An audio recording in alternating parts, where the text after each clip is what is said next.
Hello, you are watching VNa's daily broadcast, and let's have a look at the headlines.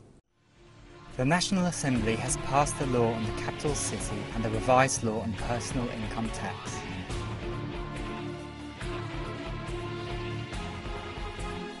Six trout fish processing firms have received certificates of the Aquaculture Stewardship Council for Sustainable Development.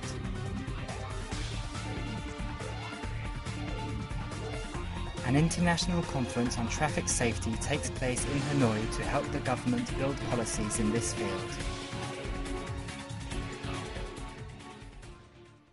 The National Assembly has passed the law on the capital city to enable the effective realization of the party's viewpoints and policies on building, developing and managing the capital. The 4-chapter, 27-article law contains regulations to protect the culture, education, science and technology, housing development and traffic and land management of the capital city of Hanoi.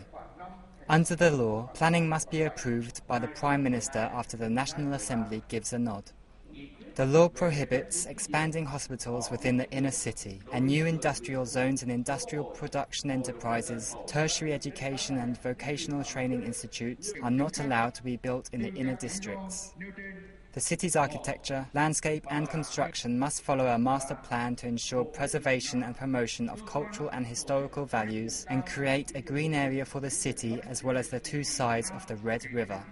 The law will come into effect as of July 1, 2013. The law on the amendment and supplement to a number of articles of the law on personal income tax has also passed through the National Assembly.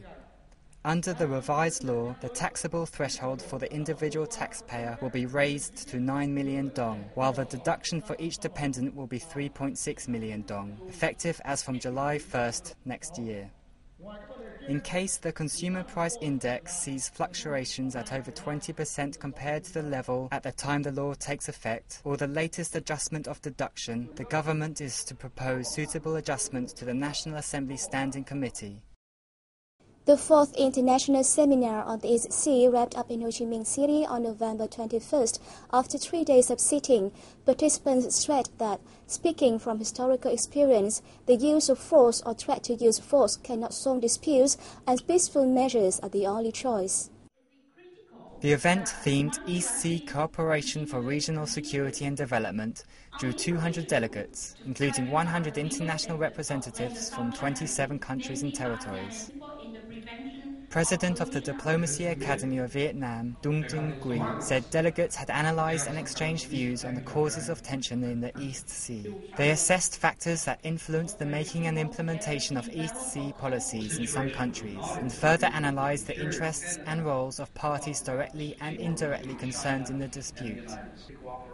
According to Gui, recommendations made at the seminar focused on promoting trust-building measures, clarifying claims in accordance with international law, especially the 1982 UN Convention on the Law of the Sea, and enhancing the formation of regional cooperation mechanisms and frameworks, in particular the Code of Conduct of Parties in the East Sea.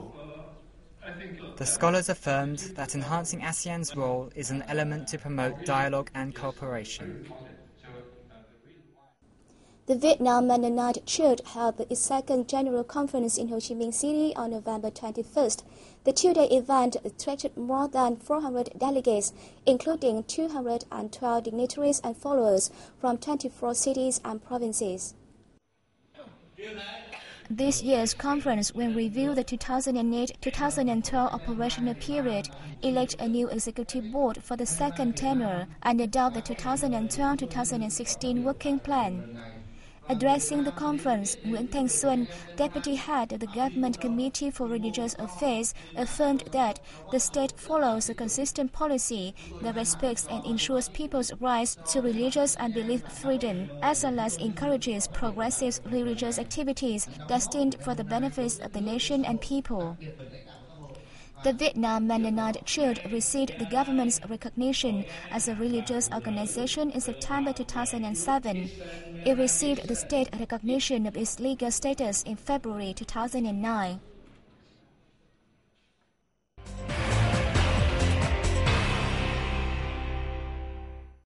6 shellfish processing firms has received certificates of the Aquaculture Stewardship Council for Sustainable Development. This is expected to open up the door to new markets for Vietnamese fish exporters. The Aquaculture Stewardship Council certificate recognizes and rewards firms that are following responsible practices, including conservation of water resources, no misuse of antibiotics, responsible use of feed, and behaving in a socially responsible manner. The chia industry will achieve its target of 10% of output, meeting Aquaculture Stewardship Council standards by the end of this year. Industry insiders said at the certificate award ceremony in Ho Chi Minh City on November 21st. The 6 firms of Vĩnh Hoàn Corp, Hùng Vương Corp, Hoàng Long, Vinh Quang, NTACO, and Anvi Fish. Together, they account for 10% of the national trout fish output this year. More than 90% of world exports of shellfish is sold from Vietnam, which exports 650,000 tons of the fish annually.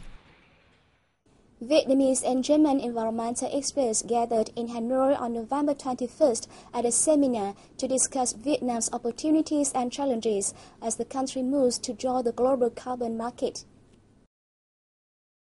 In preparation for deeper involvement in the global carbon market, Vietnam will focus on building emission reduction projects for the voluntary carbon market as part of its strategy for the post-2020 period. The country will also deploy an action plan to reduce greenhouse gas emissions, in line with the National Appropriate Mitigation Action. The action plan will include an assessment of the country's ability to reduce greenhouse gas emissions, building and concluding policies for carbon credit businesses and investment projects in Vietnam. Experts said the carbon market is an important tool to slash greenhouse gas emissions. It also offers huge economic benefit to participating countries. They urged close coordination between the state and private sectors and incentives for green jobs to reduce greenhouse gas emissions in a sustainable way.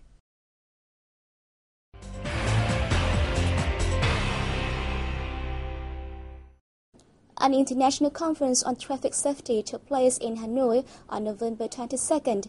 Deputy Prime Minister Nguyễn Xuân Phúc attended the event.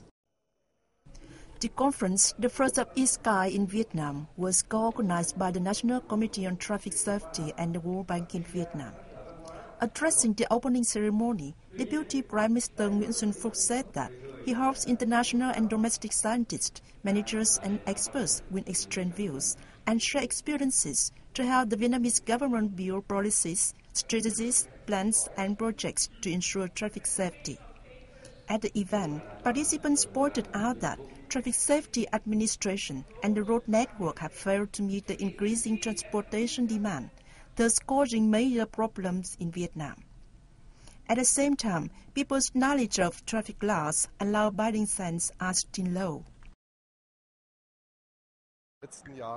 In Germany, we carry out measures to deal with traffic congestion based on traffic accident analysis. I think in Vietnam, the number of private vehicles is increasing too fast, while the sector's infrastructure remains inadequate. Vietnam needs to separate lanes for each type of vehicles and pedestrians. This is a feasible measure for Vietnam in the immediate future. This measure has been very effective in Germany in reducing traffic jams and accidents. The two-day event will highlight many important issues, including the management of road traffic safety, infrastructure, environmentally friendly and safe means of transport, road users, and post-accident settlements. Nearly 120 photos showcasing Spain's landscapes and people are displayed at the Vietnam News Agency building in Ho Chi Minh City. The event is to celebrate the 35th anniversary of the establishment of diplomatic relations between the two countries. The exhibition features works of photographers from Spain and Vietnam News Agency photojournalists. Some of them depict the two countries' leaders during several trips, including visits by King Juan Carlos I and Queen Sofia to Vietnam in 2006 and President Nguyễn Minh Chia's trip to Spain in 2009. Popular Spanish figures like singer Julio Iglesias, tennis star Rafael Nadal, and film star Penélope Cruz are also pictured. Spanish photographers' works of Vietnam's landscapes are also part of the exhibition, which will end on November 25th. And that's all we have for today. Thank you for joining us and see you next time.